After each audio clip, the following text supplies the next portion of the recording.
Welcome, restless souls, to Carman's Crypt. I'm Carman, keeper of forgotten tales and curator of nightmares.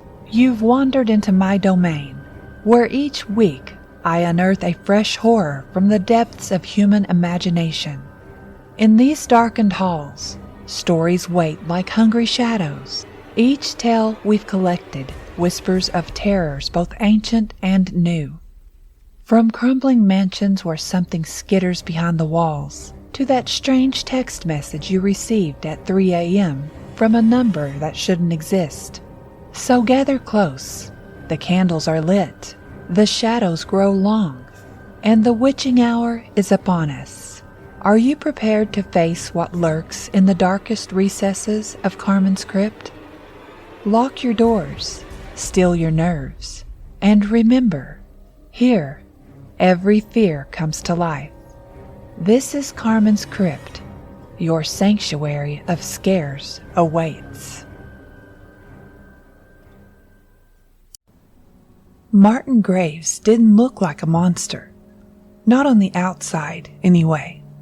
He was 52, with thinning gray hair meticulously combed over a growing bald spot, and the kind of forgettable face that blended into any crowd.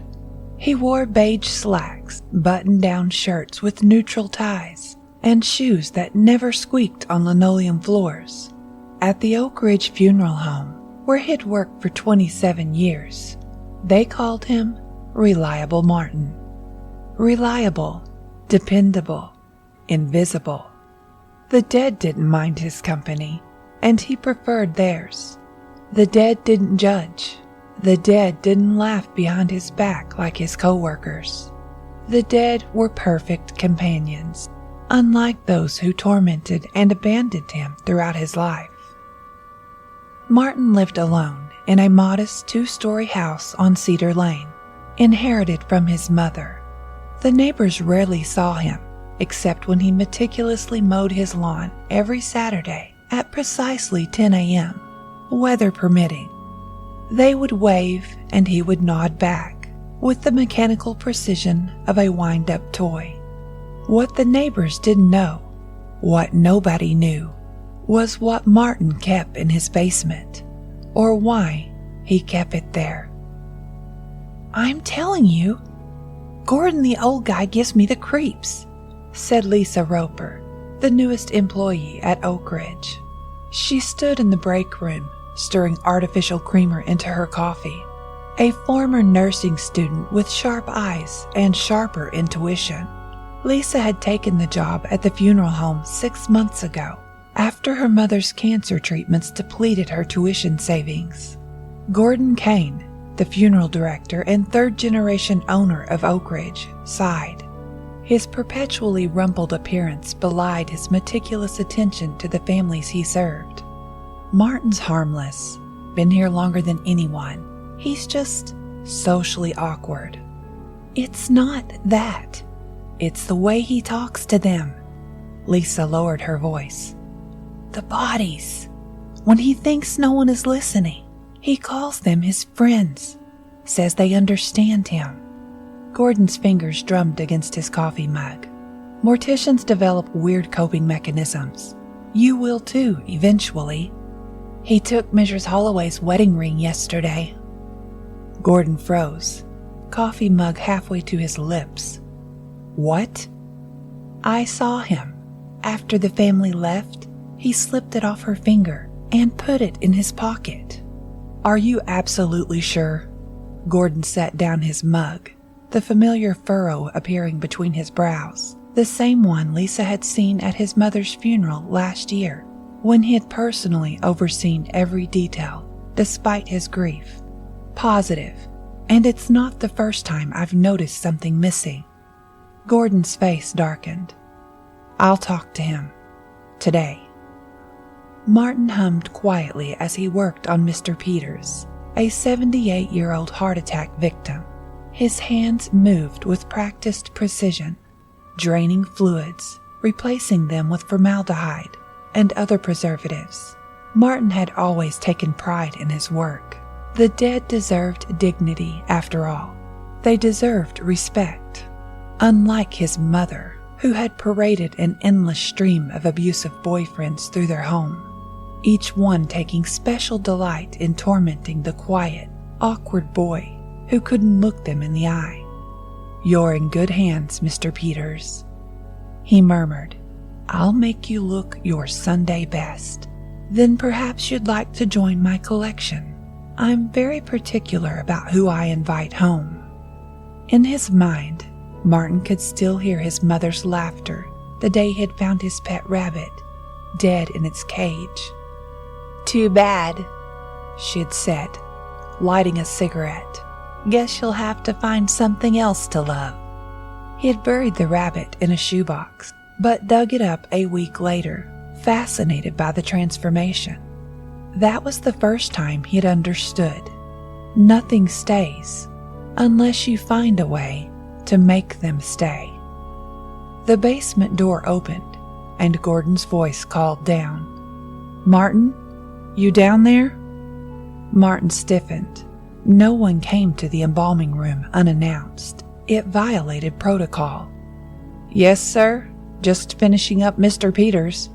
Gordon appeared at the bottom of the stairs, his usual easy smile replaced with an uncharacteristic frown. "We need to talk. I'm rather busy at the moment." Martin positioned himself between Gordon and the workstation. "It's about Mrs. Holloway's jewelry." A cold finger of dread traced Martin's spine. "What about it?" "Her daughter called. Says her mother's wedding ring is missing." Gordon crossed his arms. "Lisa says she saw you take it." Martin's face flushed red. "Lisa is mistaken." "Then you won't mind turning out your pockets. This is ridiculous. I've worked here for almost 3 decades, which is why I'd rather handle this privately instead of calling the police." Gordon's voice hardened. "Your pockets, Martin." Martin's hands trembled as he reached into his pockets and turned them inside out. Nothing but lint, his car keys, and a handkerchief. Gordon's shoulders sagged with relief.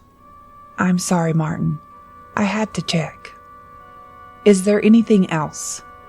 Martin's voice was ice. "No, I apologize for the accusation." Gordon lingered, eyes drifting to the shelves of chemicals behind Martin. "I've been meaning to ask. Supply inventory shows we're ordering twice as much formaldehyde and refrigerant as we were last year. Any idea why?" Martin's heart stuttered. "Warmer summers. Bodies decompose faster." "Right." Gordon nodded, but his eyes remained skeptical. "Well, I'll let you get back to work." After Gordon left, Martin closed his eyes and took several deep breaths. When he opened them again, he glanced at Mr. Peters on the table. "See what I put up with?" he whispered. "No respect, no trust, just like everyone else." He reached for a small scalpel on his tray and returned to his work. The ring, safely tucked in the hidden pocket he had sewn inside his sleeve years ago, pressed against his wrist like a promise, a reminder of the collection that had become his life's purpose. That evening, Martin drove home with his heart still pounding. Too close. They were getting suspicious. First Lisa, now Gordon. Soon they might connect the dots, like the uncanny number of bodies that, due to paperwork errors, had been cremated instead of buried over the years.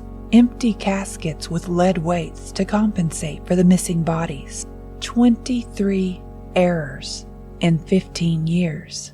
He pulled into his garage and shut the door behind him, sealing himself off from the prying eyes of the world. Inside his house, the familiar musty smell greeted him. A combination of old books, lemon-scented cleaner, and something chemical. Martin hung his coat on the rack by the door and headed straight for the basement, pausing only to retrieve the small leather-bound journal from the bookshelf. He flipped it open to a well-worn page where a yellowed newspaper clipping was pressed between the pages. Local delivery man found dead. Police suspect foul play. His mother's last boyfriend, the worst of them all, smiling from a grainy photo. The same man who was found with his throat slashed. The case never solved. Unlike the rest of his meticulously clean but sparsely furnished home, the basement was elaborate. Martin had spent years transforming it. The walls were lined with special refrigeration units, each with a glass front. The floor was sealed concrete, with drains installed at strategic points. In the center stood a custom surgical table, surrounded by specialized equipment that would make any medical examiner envious. Martin approached one of the refrigeration units and pressed his palm against the cold glass. Inside, perfectly preserved, sat Mrs. Ellington. She had been his first, nearly 15 years ago.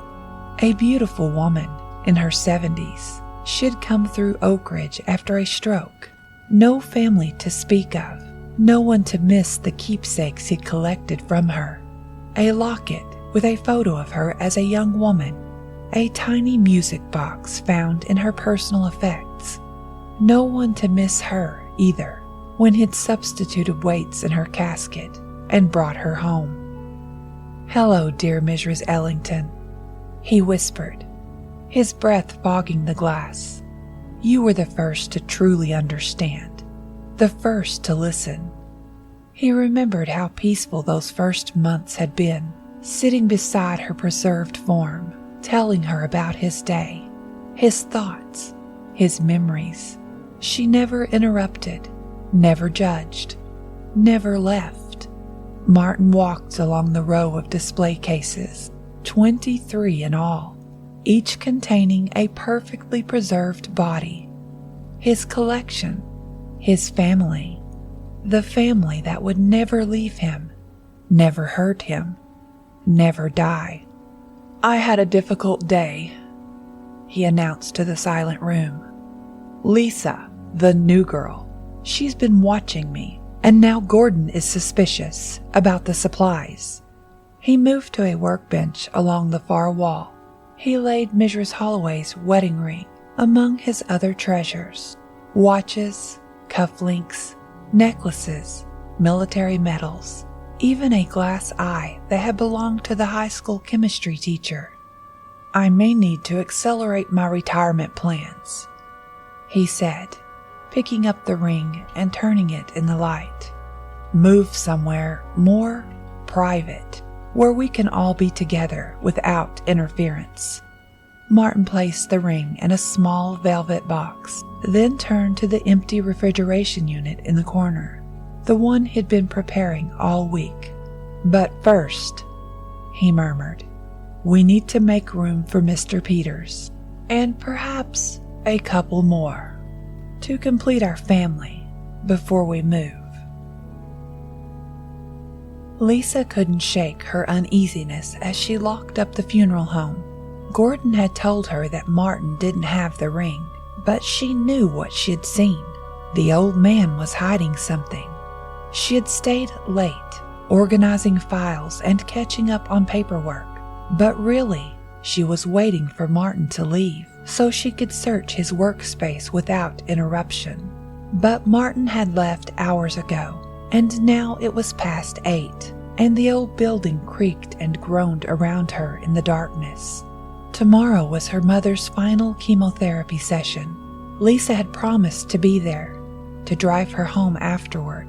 She had promised a lot of things these past 2 years, that everything would be okay, that they had managed somehow, that this job was just temporary. But promises were easier made than kept. Just one quick look, she told herself, in and out of the embalming room, 5 minutes tops. Then she'd stop by the hospital to check on her mother, who had insisted on staying overnight for observation after a bad reaction to her last treatment. The basement stairs were poorly lit, a single bulb casting more shadows than light. Lisa's footsteps echoed on the wooden steps as she descended. The embalming room was spotless as always. Martin was nothing if not meticulous. She went to his small desk in the corner and tried the drawers. Locked, of course. Lisa pulled out a bobby pin from her hair and bent it into shape. A trick her ex had taught her, useful now for reasons he had never intended. The lock gave way easily. The drawer contained mundane items, pens, paper clips, a stapler, but beneath them, Lisa found a small leather journal. She flipped it open, revealing page after page of meticulous handwriting, lists of names, dates, descriptions, items collected. My friends, one entry read. My permanent family. A chill ran down Lisa's spine as she read further. The journal detailed Martin's collection, not just trinkets from the dead, but the dead themselves. 23 bodies preserved in his basement at home. 23 lives he'd stolen from their final resting places. And the last entry, dated yesterday. Mr. Peters will join us tomorrow.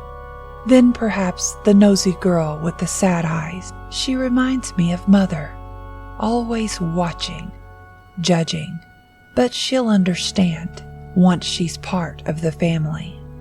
Lisa's blood turned to ice. She took photos of the journal pages with trembling hands, then carefully replaced everything as she had found it. She was so distracted that she didn't hear the basement door open, didn't register the soft footsteps on the stairs until it was too late. Finding everything you need, Lisa? She spun around. Martin stood at the bottom of the stairs, his face calm, almost pleasant, but his eyes were dead and cold as the corpses he tended. I forgot my phone charger, she stammered. In my desk? How careless of me to have put it there.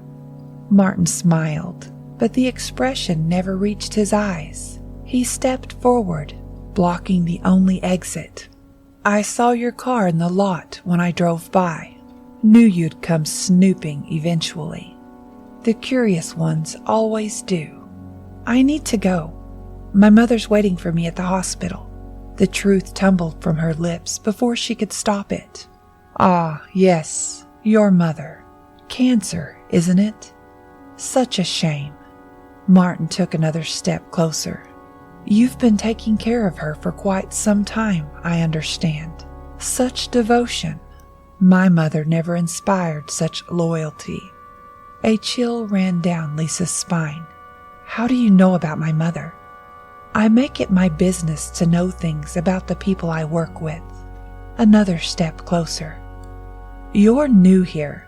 You don't understand how things work.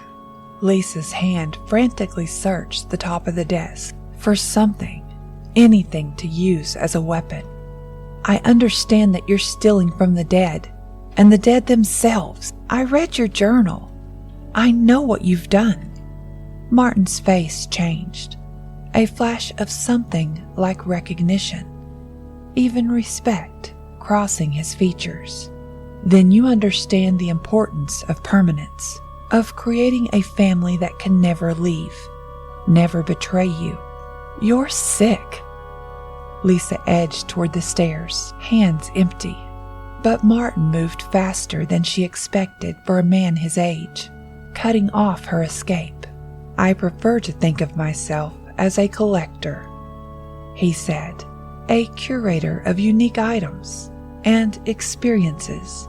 And you, Lisa, with your sad eyes and your devotion to a dying mother, you understand loyalty. You'd make a perfect addition to my family. Lisa's back hit the counter. Her hand fumbled behind her, still searching. You won't tell Gordon anything, Martin continued, his voice eerily calm. Because I'm afraid you're going to have a terrible accident on your way to the hospital tonight. So sad, so young, and your poor mother waiting for you. She'll be devastated." Her fingers closed around something cold and metal, one of Martin's embalming tools. "Stay back," she warned, bringing the tool around front. It was a trocar, a long, hollow needle used to remove fluids from body cavities. Not much of a weapon, but better than nothing. Martin smiled. "Do you know what I use that for?" "I pierce the abdomen, right about here." He pointed to his lower stomach. "And suck out all the unpleasant bits. It's quite effective."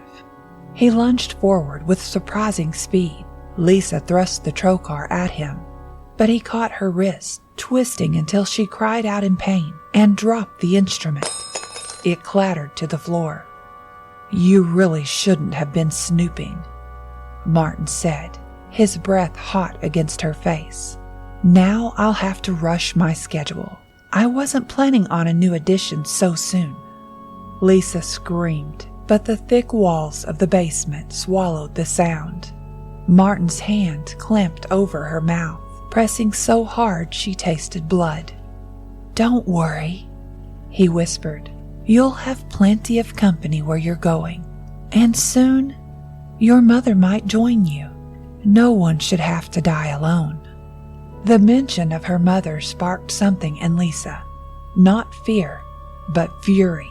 She brought her knee up sharply between Martin's legs. He doubled over with a grunt of pain, his grip loosening just enough for her to wrench free. She lunged for the fallen trocar, fingers closed around the cold metal. When Martin straightened and came at her again, she swung with all her strength, driving the needle deep into his shoulder. Martin howled, more rage than pain. He yanked the trocar out, dark blood staining his pristine shirt. "You'll regret that," he snarled, his mild demeanor completely gone now. "I was going to be quick about it, but now I think I'll take my time." Lisa didn't wait to hear more. She bolted for the stairs, Martin's footsteps heavy behind her. Gordon Kane couldn't sleep. The conversation with Martin kept playing in his mind. Something off about the man's explanation for the missing supplies. And there was Lisa's accusation about the ring. Martin had worked at Oakridge since before Gordon took over from his father, had always been reliable, methodical, trustworthy. But there had been other small discrepancies over the years. Families occasionally claiming items missing from their loved ones. Paperwork errors that led to cremations instead of burials. Minor things, easily explained. But taken together, Gordon reached for his phone and dialed the funeral home's number. He had installed a security system last year, but rarely checked the footage. Now seemed like a good time to take a look. No answer. The answering service should have picked up after 4 rings, but there was nothing, just silence. An uneasy feeling settled in Gordon's stomach. He got out of bed, threw on his clothes, and headed for his car. The drive to Oakridge took only 12 minutes at this hour.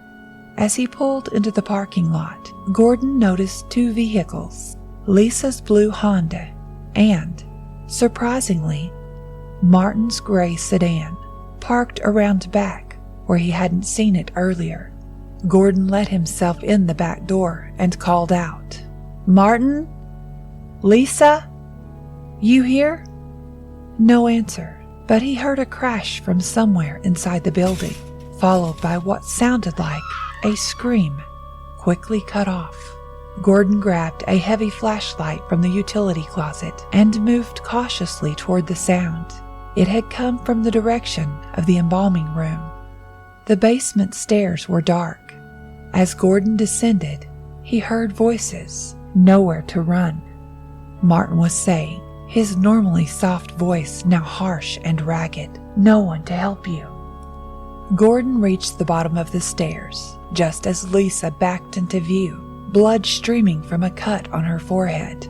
Martin advanced on her, holding something that glinted in the dim light. A scalpel. "Martin!" Gordon shouted. "What the hell are you doing?" Martin whirled, momentary surprise registering on his face before it smoothed into that familiar placid mask. "Gordon, this isn't what it looks like.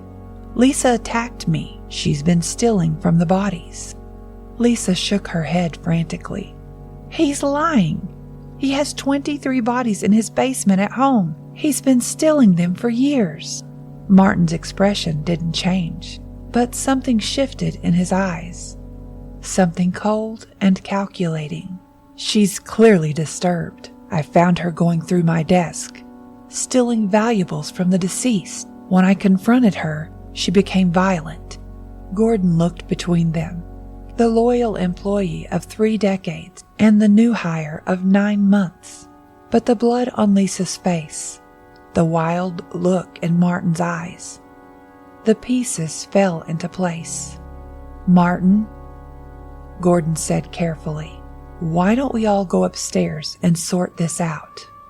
"There's nothing to sort out." Martin's voice was flat. "I've given my life to this place, to caring for the dead with dignity. And you'd believe this interloper over me?" Gordon took a step toward Lisa. "Just put down the scalpel, Martin." Something in Martin seemed to break. His face contorted, the placid mask falling away completely. "They're the only ones who ever understood," he hissed. "The dead. They listen. They stay. Not like the living. Always leaving. Always betraying." He lunged at Gordon with shocking speed, the scalpel arcing through the air. Gordon barely managed to bring the flashlight up in time, deflecting the blow. The scalpel sliced across his forearm instead of his throat, but the pain was immediate and searing. Lisa grabbed a heavy glass jar of embalming fluid from the counter and swung it at Martin's head. It connected with a sickening crack, and Martin crumpled to the floor. For a moment, neither Gordon nor Lisa moved, both breathing heavily in the sudden silence. "Are you okay?" Gordon finally asked, pressing his hand against the cut on his arm. Lisa nodded, though she was shaking. "We need to call the police right now, and then I can explain everything."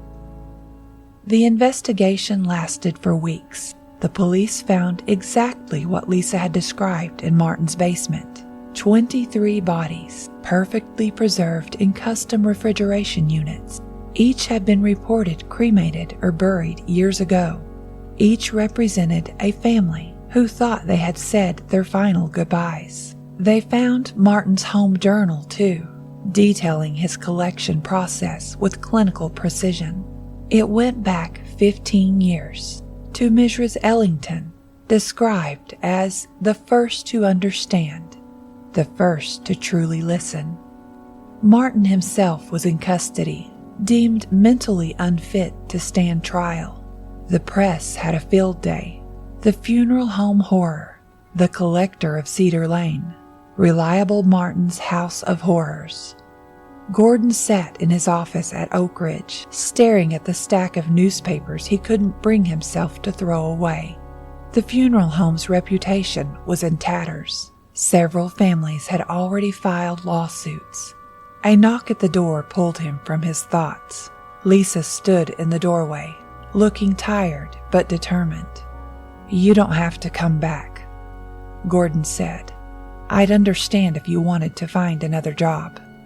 Lisa shook her head. "My mother's treatments are finished. The doctors are optimistic.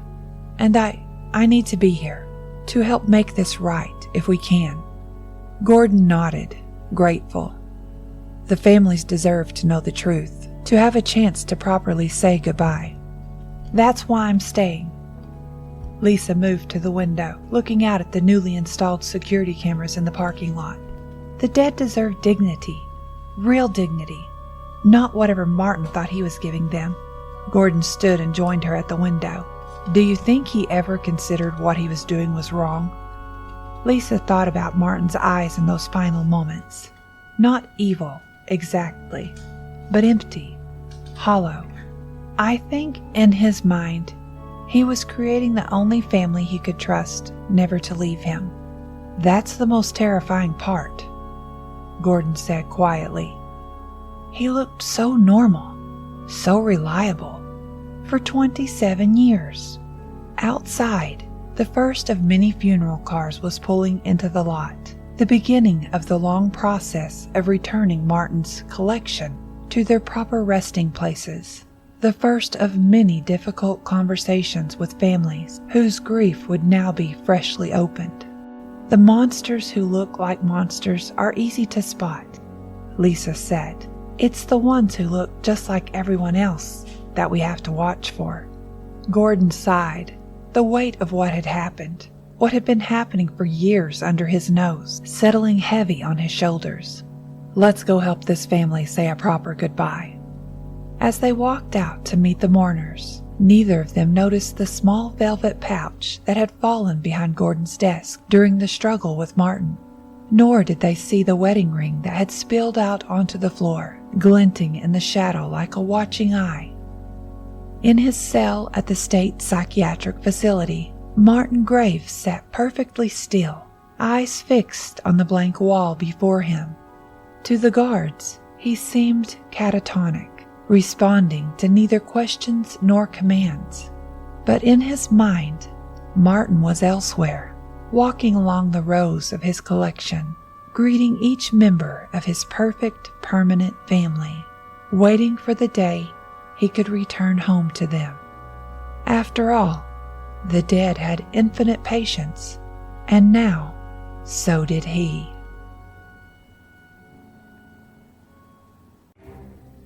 And so, dear listeners, we emerge from another dark corner of Carman's Crypt. But remember, the horrors you've heard tonight are merely echoes of the terrors that await in the shadows of your own mind. If you enjoyed your stay in the crypt, why not invite a friend to join us next week? After all, fear is best when shared.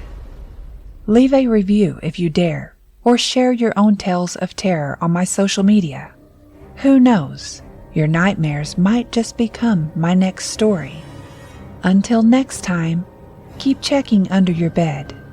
And remember, in Carman's Crypt, every fear comes alive, and no one is truly safe.